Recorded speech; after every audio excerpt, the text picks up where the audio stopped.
我们环保局干净了，这以后才能更好的为苏总你们服务，是不是啊？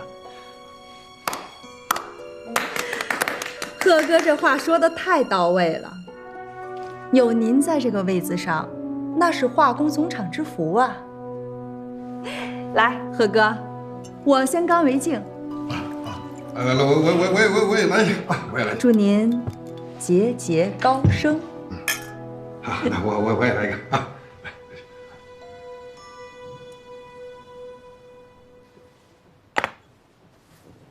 一切如常。没事儿。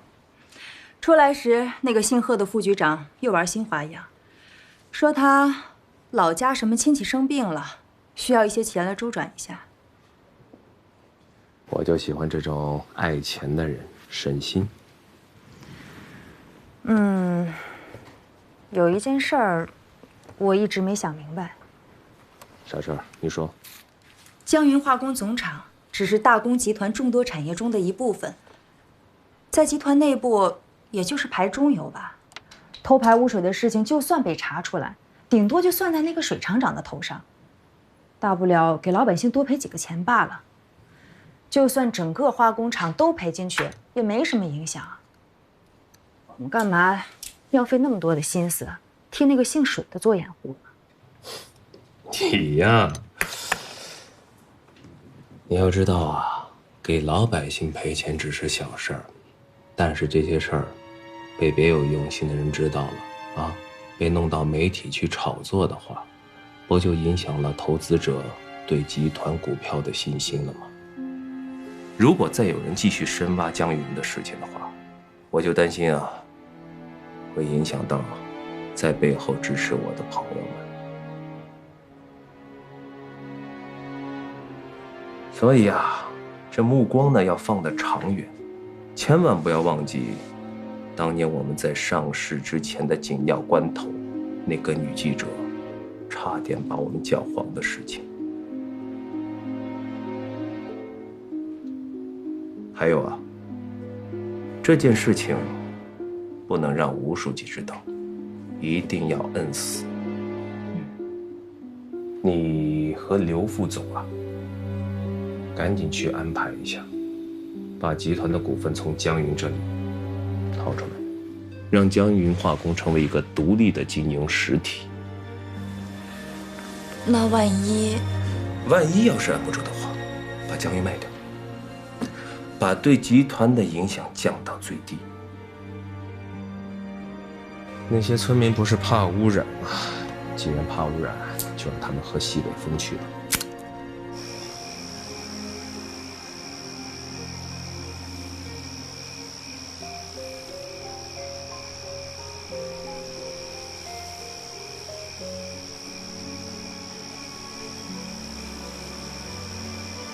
没有让你们那个副局长发现吧？你确定可以把这件事记录出来，以证明大为公道？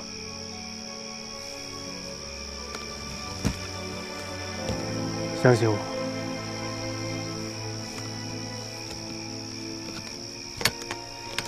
拜托了。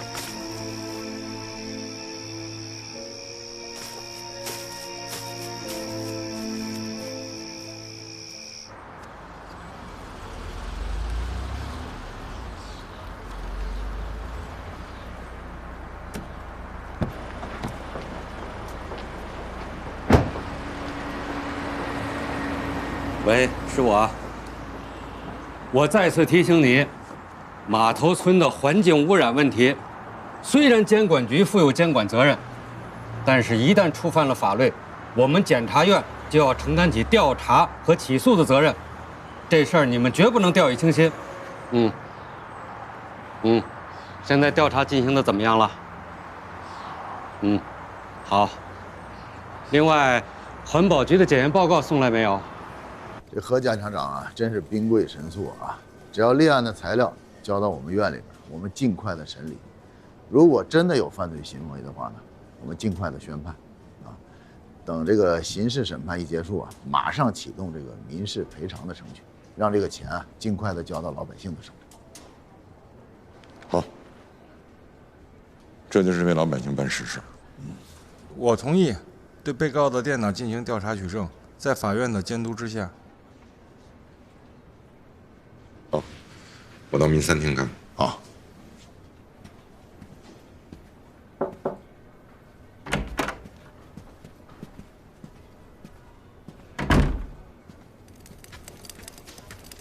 请。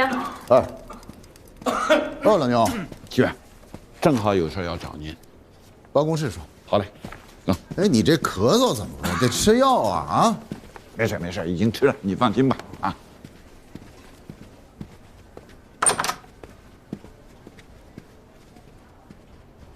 检察院把这个江云化工总厂环境污染罪的立案材料送过来了。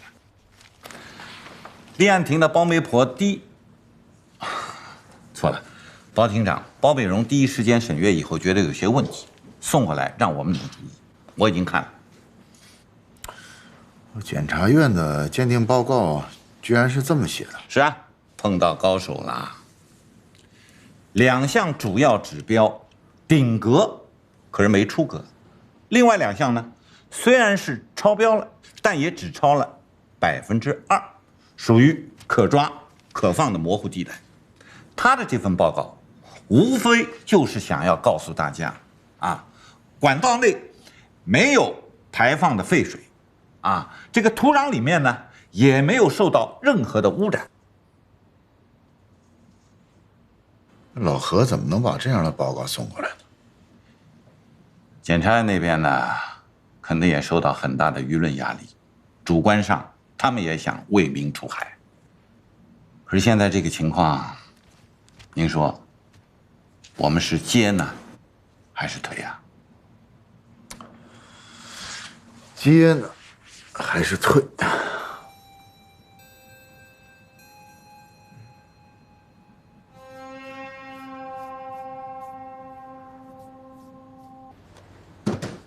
这2天，我也在网上看了看，晚上骂的挺厉害，主要是说我们法院有人官商勾结，把盖的捂死。其实我们法院的新闻稿啊，已经说得清清楚楚了，他们还是要乱猜，这些网络啊，真拿他们没办法。我当然理解你啊，你依法办事，但是时代不同了，要时刻注意到舆论的影响。是啊，方便不方便问一下何检察长，啊，那个案子接下来怎么办？要不要重新调查？我上午给何检打电话了，这个案子暂时不查。为什么？他说，不是他们不愿意查下去，只是环保局出的鉴定报告，那是铁证，怎么查也绕不过去。不过他也说了，只要有新的证据出现，他们会重新启动调查。可是高登水有口供啊，让他作证不就完了吗？高登水1个星期之前在公安医院病死了。什么？死了？目前这个案子只能这么悬着。我当时还想问问何姐，可是没想到她反问我。她说：“老杨，你们法院不是一直强调疑罪从无吗？怎么现在倒有点像疑罪从有了？”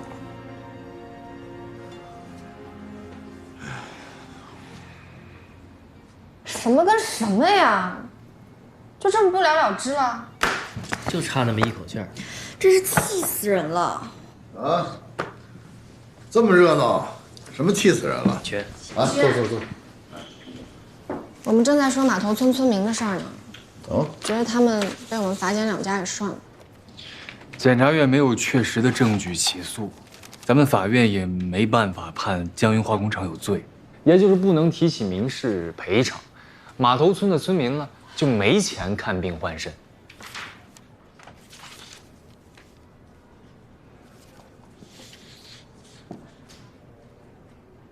情况就是这样，法院推荐了，开不了庭。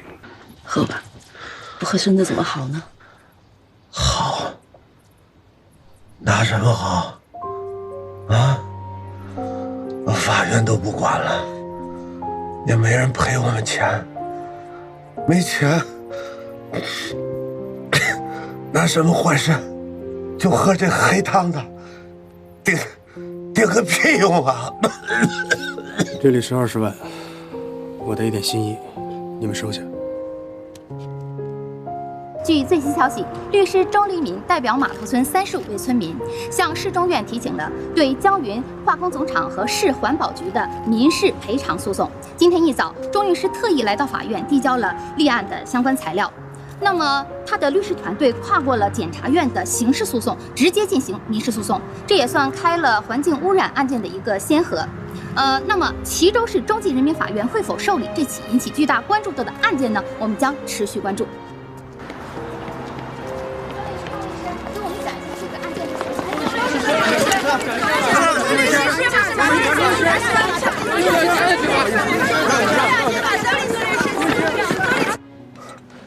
是，前2天啊，我到吴叔叔家吃饭呀，我提到你了。吴叔叔说了，像你这种啊，能够时刻与上级保持一致的听指挥的同志啊，要多关注，同时呢，要多给这样的同志压担子。啊，是吗？太好了，谢谢罗总啊。不客气。哎，还有一件事情啊，环保案的事情，您帮我多盯一下好吗？我们这种做生意的人啊，最关心这种经济案件了。其实呢，对于我们的未来的战略策划是有帮助的。行，我会的。行，那我就挂了啊。好嘞。哎呀，多压担子，多让他做做梦。这环保局的贺局长那边没事儿了，这姓钟的公益律师又跳出来了，真是的。挑梁小丑，成不了事儿。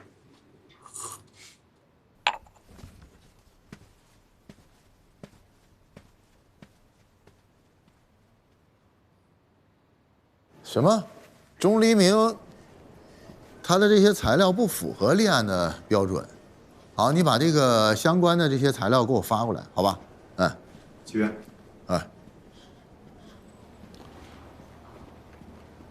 齐院啊，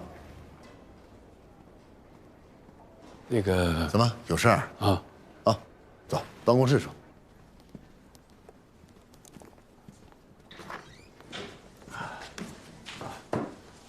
坐。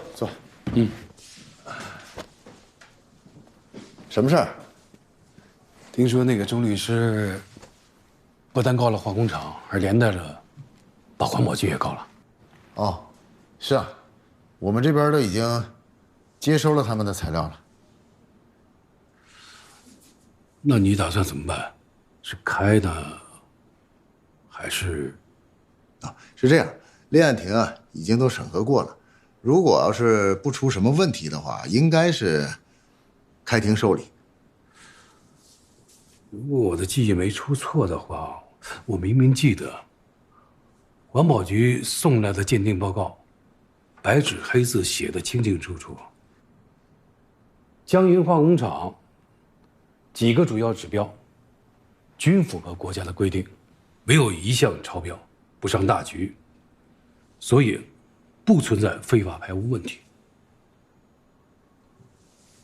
检察院把材料送到法院的时候，是你给推回去的。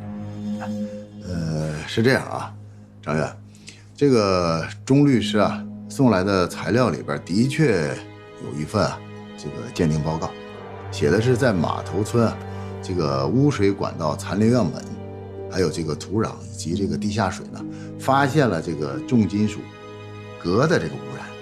当然，这个报告呢不是咱们齐州市环保局做的，是上海一家有资质的第三方环境鉴定机构做的。环保局是咱们政府的职能部门，他们的鉴定报告你不采信，却偏偏采信第三方公司的报告，你这不合适吧？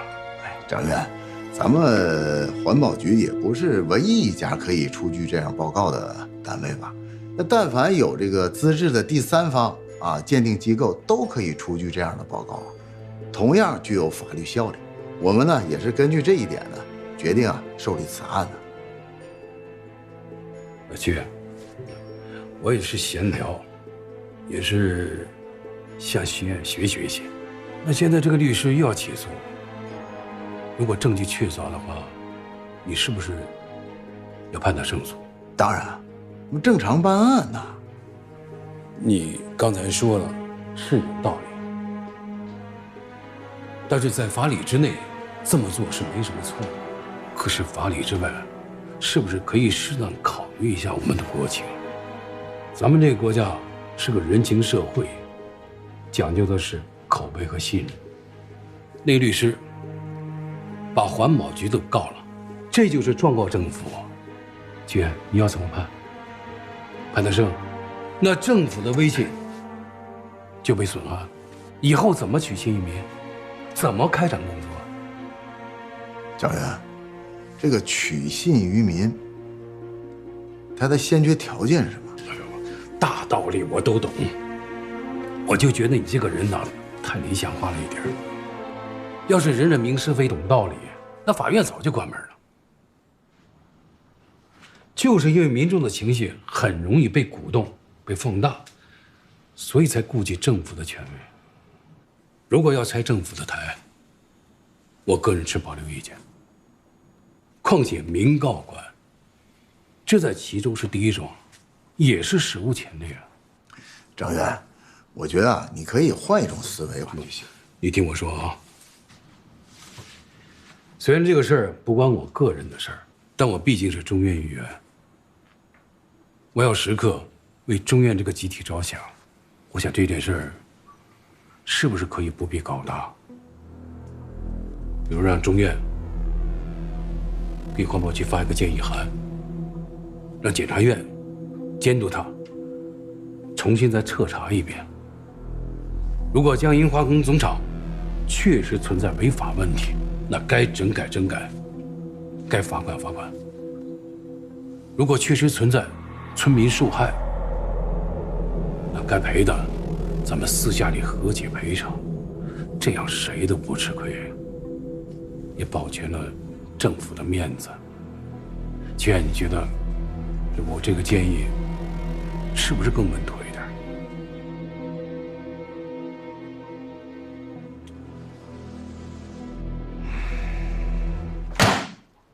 贺副局长，休怪我对你这个市里的领导发火了。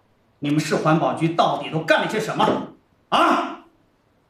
江云在我江县的地盘，解决我江县上千村民的就业，每年给我县上交的利润就超过2个亿，还不说交给你们市财政的收入。你不是一直跟我说江云没有问题吗？可是那个律师一查就查出了问题，而且上告的法院。刘县长，我们环保局啊，可是对江云化工厂厂区周边土壤、地下水做了全面的检测，那就是没查出问题来呀。那不见鬼了吗？对，就是有鬼。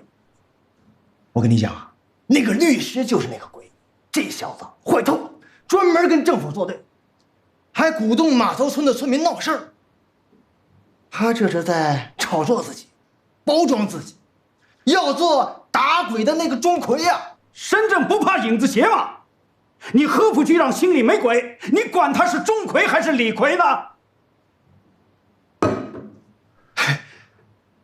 刘县长，你这话不该跟我这么讲吧？啊，你别忘了，咱们俩可是平级，都是正处。老贺，江云化工总厂对我们江县来说是何等的重要，你心里清楚吧？啊，江云化工要是没了，要是关停了，对你们市里不过就算丢了一只小猫小狗，可是对我们江县，那就算死了一头大象。老百姓的生机比天大呀！江云化工它不能倒。刘县长说的对，形容的好。这县里的百姓离不开江云。不过，刘县长，这个案子现在不还是在市中院吗？我听说有一个神秘人物啊，一直在暗中在做各方面的工作。我想这市中院未必就会立案吧？那个副院长齐衡，是齐州出了名的不合作者，你让他不立案，这可能吗？哎呀，贺副局长，这件事要查出来，市环保局有猫腻，我一定让你这个分管局长过得不省心。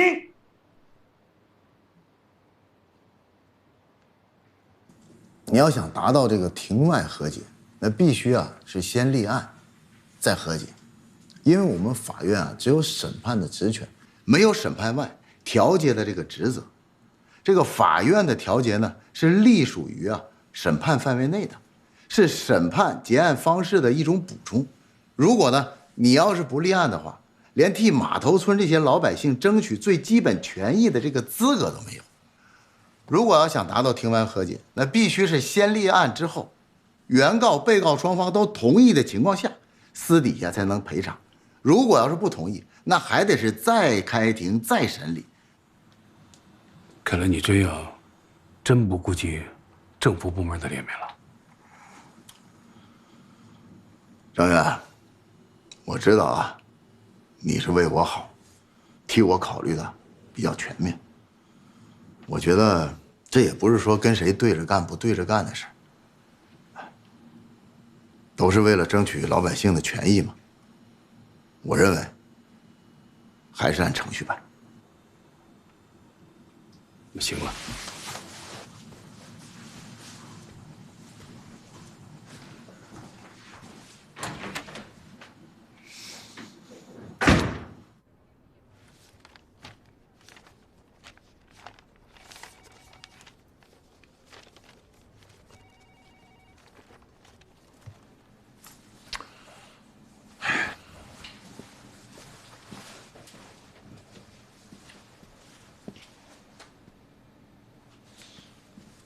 他一点音信都不给呢。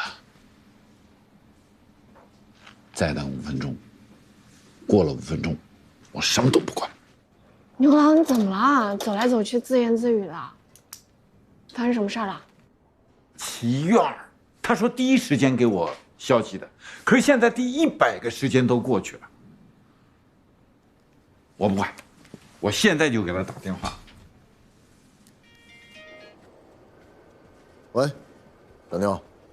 齐院儿，到底什么时候立案啊？你得赶紧跟我说呀。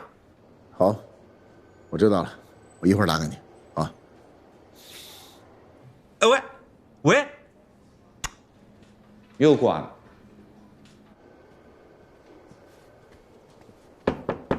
进来。圆圆，我想对这个钟黎明律师那个案子民告官呢，我想跟你说2句话。你来的正好，你先听我说2句。你真教育机关里的、社会上的，看得见看不见的人物，一直顶下去了。院长，这不是顶和不顶的事儿。有时候我看到这个码头村那么多村民那个惨状，我就在想，我在法院工作，我应该为他们坚持自己的看法。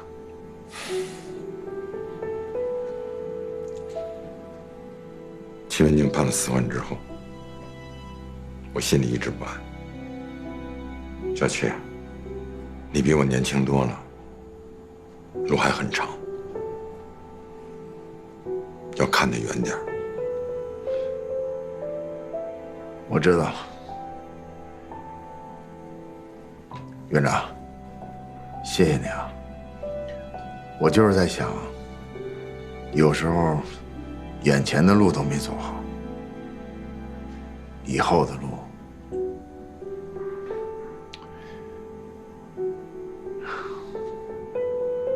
我不敢奢求啊。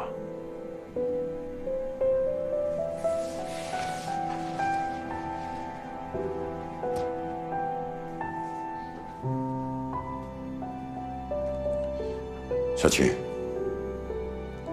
照你想的去做。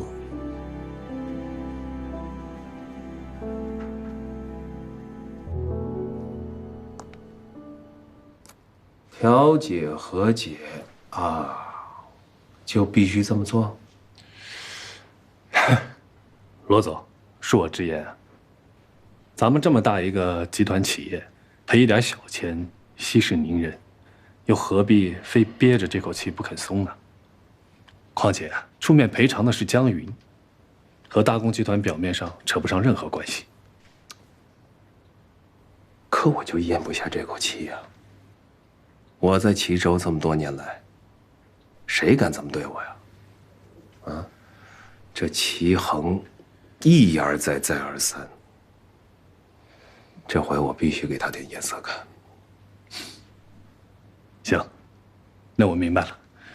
你放心，我一定殚精竭虑，替你漂亮的赢下这场官司。你呀，去告诉法院和原告，和解、调解不可能，打官司奉陪到底。明白。来，牛老，您喝点水。没事吧？没事，没事。怎么了，老牛？是，没事，我好多了。医生说坚持吃药就行了。你们两个怎么没去民二龙岗啊？哦，都已经交接好了。齐远，牛老刚刚跟我们说，您打算让我们去审码头村污水的案子啊？阿拉松，我提醒你一下，这可是我市第一桩直接以民事赔偿打的环境污染案，也是第一桩民告官的行政诉讼案。所以呢？所以你摊上大事儿了。我马法官什么时候怕过？齐远，那我们要不要做一下庭前的和解啊？不用了，我已经问过了双方的律师，他们不同意庭前调解。看来啊，憋足了一股气。你我，咱们3个人组成合议庭，我当审判长，你们当审判员，有没有信心？有。干劲儿十足啊！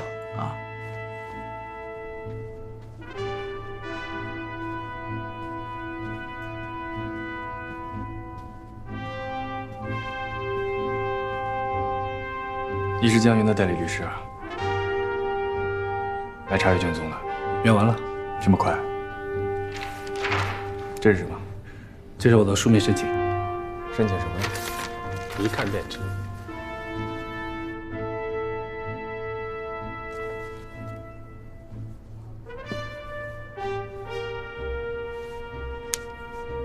我还是想提醒你，不要忘记你的初心，希望你能恪守良心。哈哈哈，幼稚。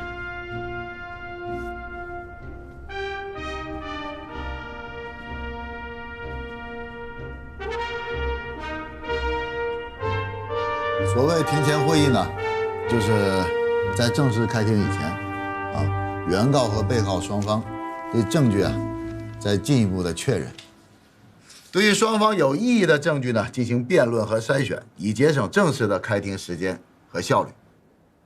出庭人呢只是审判长和原被告双方代理人即可。我想双方的律师都明确这一点吧？明确。好，那么下面我们开始啊。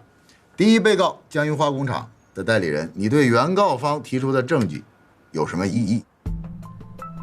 审判长，请翻看卷宗的证据项到第5页。这份原告方提出的由第3方鉴定机构出具的鉴定意见书，证实了污水管道中的残余液体和周围土壤以及码头村的地下水中含有重金属污染物镉，而这与证据项的第6页由市环保局提交的鉴定意见书相矛盾。这有什么问题吗？根据国家相关规定，第3方环评机构有出具鉴定意见的资质，难道一定要以齐州市环保局的意见为准吗？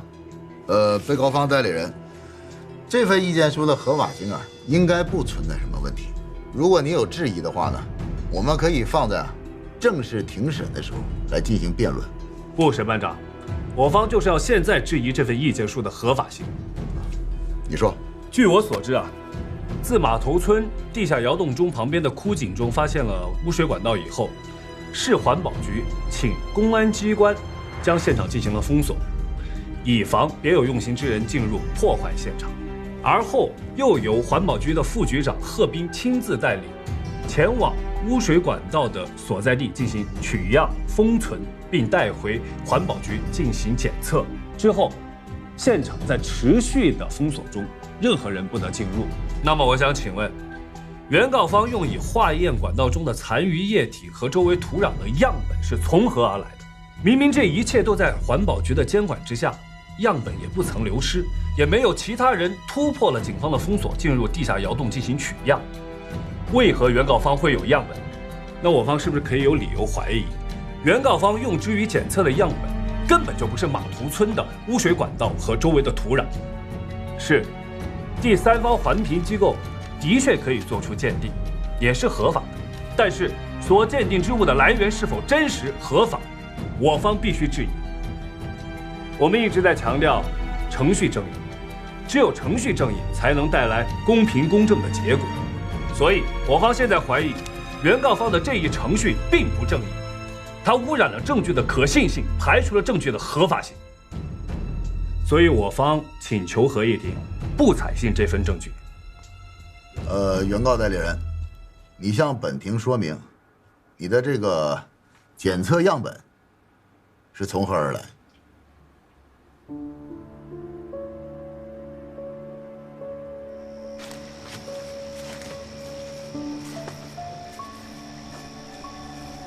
你确定可以把这件事记录出来，替村民讨回公道？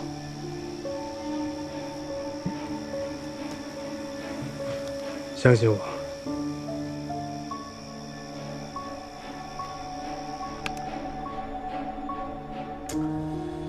审判长，这份证据样本的来源，请恕原告不能说明，但是原告方可以保证样本的真实性没有问题。原告律师，我想你搞错了一个问题的关键，那就是证据的真实性是必须建立在合法性的基础之上的。如果不合法，再真实，法院也不应予以采纳。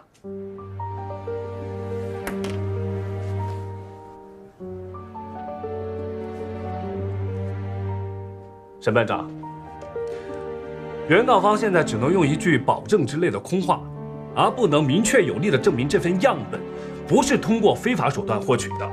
也就是说，我方的质疑是合理合法的。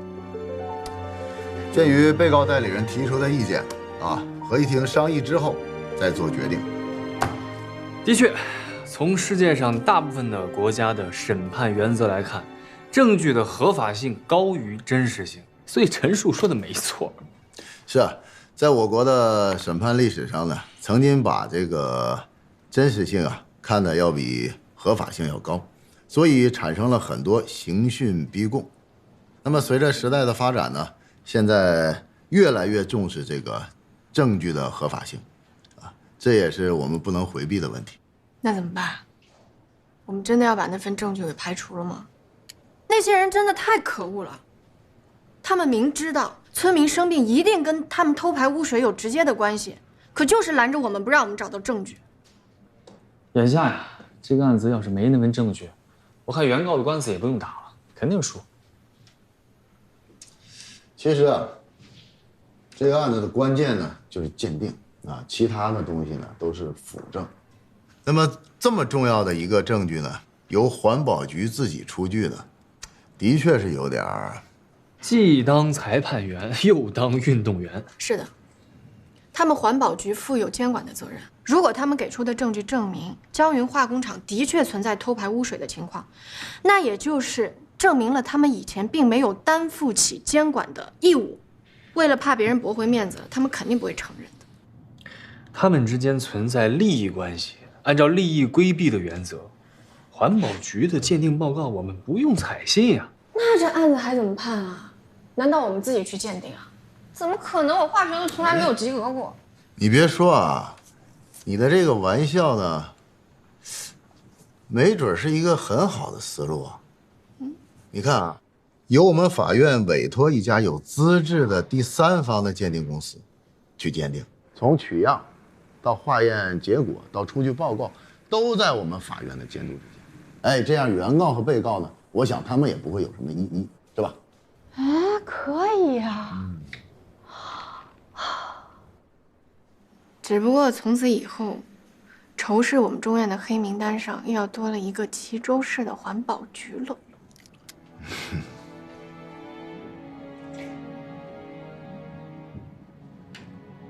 所以说啊，法院决定了，请第三方环评机构再做一次鉴定，不仅要查污水管道和周边土壤的地下水，还要查张云化工总厂的排污系统。那这一查，不就穿帮了吗？我也没有想到法院真会来这一招。那你就见招拆招呀。苏总，这俗话说得好，要想人不知，除非做你该做的事情。苏总，作为你们的律师，我只能说证据链是环环相扣的，一旦一个地方断了，整条链子就崩了。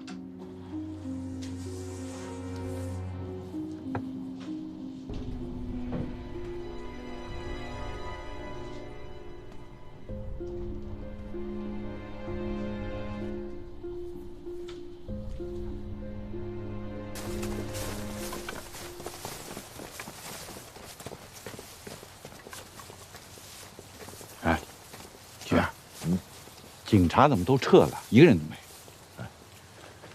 这是他们的规矩啊，总不能24小时在这守着啊。哎，来了不少媒体啊，哼，挺热闹的，把咱们当明星了。是啊，这次呢，不仅咱们法院全程的监督取样，这个媒体啊，也给咱们做了2次作证啊。他们呀，别胡乱编排就不错了，就跟上次我们退回检察院的那个起诉书一样。所以啊，要小心啊。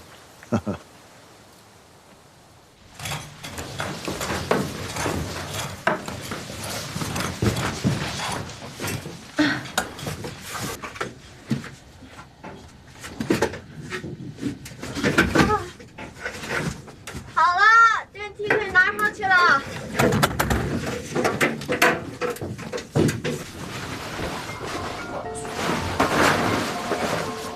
天哪，这里什么时候都铺上水泥了？都让开！干嘛啊？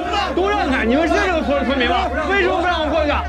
我告诉你们啊，你们是不是让开？我要过去！哎，大家散一散，散一散，往后一点啊！怎么回事？啊，他们不是马头村的，也不知道哪儿来的，不让咱们过去取样。什么原因啊？这是？嗨，不让我们在这儿取样，就换个地方取样。这条河长着呢。不行，柳婷，咱们的鉴定人员说，这段河道的是最佳的地下水取样点。好了，知道了。大家好啊，我想问一问，你们想干什么呀？你想干什么？我们啊是依法，然后呢到这条河里来取样了。谁让你们来的？滚回去！不行。听我说啊，我想问一下，你们是不是这个江云化工厂的员工啊？是有的。你听我说，万一啊江云化工厂真的把这个污水啊排到了这条河里，那即使啊先到了码头村，那也是很危险的，因为日积月累，这个水啊会渗到地下，会污染这个水源，会影响到其他的村庄，会影响到其他村庄的村民啊，身体会很不健康的。胡说八道！你别做主，老子身体好得很，打你10个都不成问题。要打谁啊？打有这种看法？这么跟我们院长说话？反正偷排污水、地下水我们不知道，如果厂子被查封了，我们就没有饭吃了。对，是谁让我们没有饭吃？是他，是他。我说你们能不能自私啊，一个个的啊！是啊。你们也是人，跟这些人啊讲道理把污水排到码头村，还是让法警来强制取样。先等一等，别叫法警了，我就怕火上浇油。你看这些记者，明天指不定又播出什么好戏呢。其他村的村民一听说可能要失业了，这把他们给急的了。这不用说，自发的来保护工厂了。晚上的事安排的怎么样了？哦，你放心吧，我都已经安排好了，找的都是靠得住的员工。这一听说年底要拿1倍的奖金，这高兴坏了。这事儿办得还不错。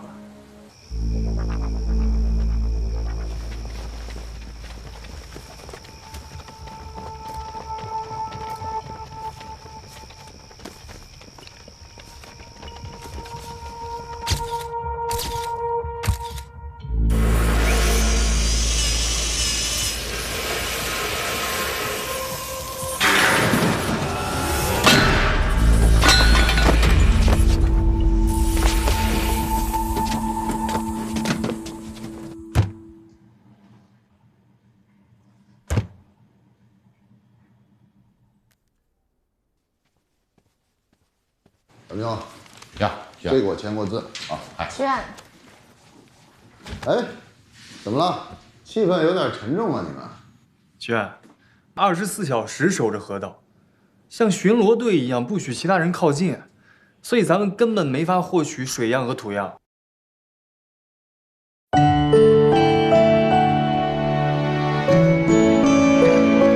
我听见回声，来自山谷和心间。